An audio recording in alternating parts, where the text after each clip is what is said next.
Hey, Sunrise Valley, it is July 1st, 2026, and this is your July market update for Sunrise Valley.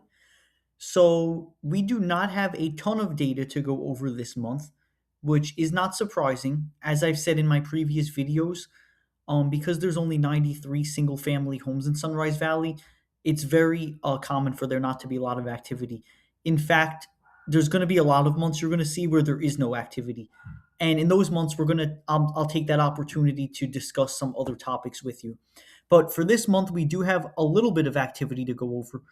So we are going to start with 3423 Courtney Drive because this is a property that we discussed in last month's market update and we were wondering how it was going to play out. So now we have data that we can analyze. So this property did sell on June 18th. They ended up getting $900,000. So I know I've walked through the history of this one with you before, but I want to walk through it again quickly just so we can reiterate that and then analyze the execution of the listing. So you can see it was listed on April 10th for 950. They reduced the price on May 1st to 899. On May 21st, approximately 20 days later, they went under contract, and then June 19th, it closed. So what this tells me, it was approximately a 30-day closing, which is pretty typical for this area. So that tells me that it was a nice, quick transaction. Everything went well with closing, it appears. So now they ended up getting 900,000. So the question is, they were listed at 950, then 899, ended up getting 900. But this is what I want you to pay attention to. They were on the market for 41 days. Okay? Now, we went through this listing last time, and I'm going to go through it again briefly with you. And I want you to think like a buyer would think and look at the listing. This house has nothing wrong with it. Everything was going for this house. So why would a house like this sit for 41 days? That's the question. Because if you decide to sell your house in the future, if you're in this neighborhood, you don't want it to sit for 41 days. If the market was different and houses were sitting longer, we would adjust our strategy based on that. But in today's market, 41 days in Sunrise Valley is a long time. It's not terrible. It's not like, 60 or 90 days or anything like that. It's not horrible, but it definitely should have sold quicker. So if you look at the house, you could tell it has a newer roof, so the roof looks like it's in good shape. There's nothing wrong with it. They actually had a stucco inspection and a pre-listing home inspection completed before they listed the house. That's a very, very smart strategy, and it's not right for every seller. We really have to discuss it based on what your position is, but it's a really smart strategy, especially when your house is in really good shape. It's definitely smart to do that. It gives buyers peace of mind knowing that they can make an offer, knowing everything about the house already. And you don't have to worry about it falling through during an inspection contingency in the contract. Inspections and appraisals are the number one areas where deals will fall through. So if you can bypass that whole entire inspection contingency in the contract, as a seller, it puts you in much better shape. So make sure you talk to your agent about if a pre-listing home inspection is right for your particular situation. But now getting back to this house, you're going to see everything appears like it's in good shape. They have a nice flat yard, a deck. It's not the most updated or remodeled, so you can see that it is a little bit more on the original side inside, but that's okay because it's very well taken care of. It's clean, it's well maintained. There is nothing wrong with this house. So, like I said, no reason for it to sit for 41 days. So the question is, why did it sit for 41 days? And I'm going to tell you why. The reason this house sat for 41 days was because they listed for 950 and their marketing strategy. I do not know specifically what type of marketing they did on this particular listing, but I can tell you that listing at 950 was too high.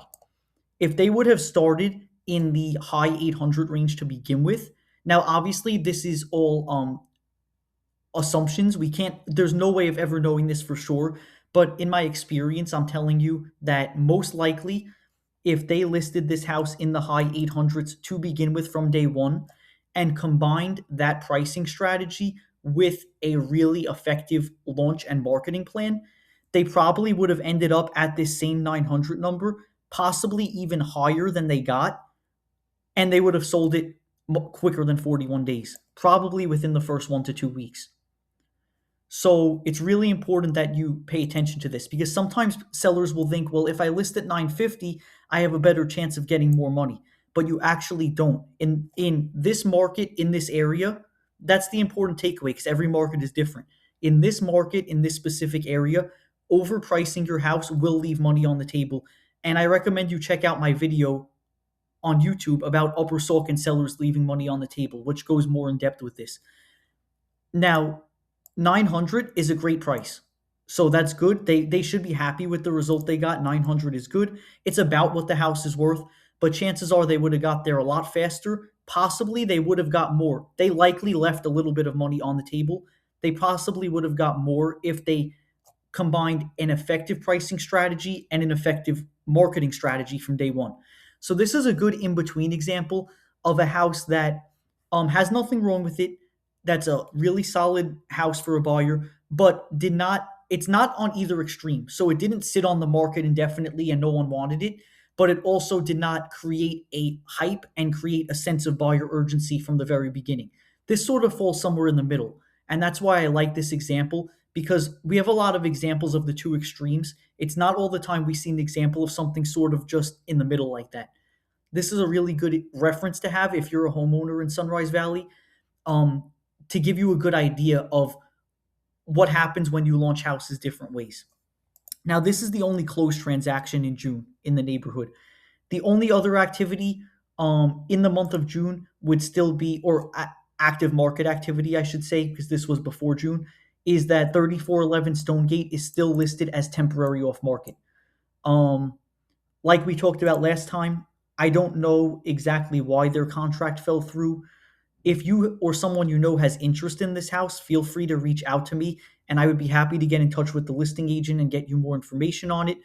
But as of now, it is still temporary off market. It has been off market since the contract fell through on May 19th. So we're approaching 6 weeks now that it's been off market. I don't know why. Chances are they're still going to want to sell it, but it is off market.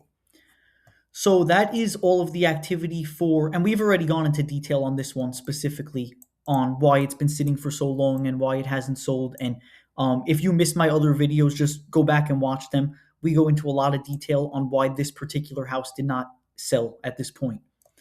So that's the only actual activity for Sunrise Valley in the last 30 days. But before I go, I just quickly want to remind you to check out my Nick G Sells Sunrise Valley website, which I have right here. And I do have a video going through the whole website, but check out the resources I have on here because this is an introduction video. I recommend watching that. It will walk you through the website. Each month, I'm going to post my market update right here. So the July update will now be posted after I finish filming it.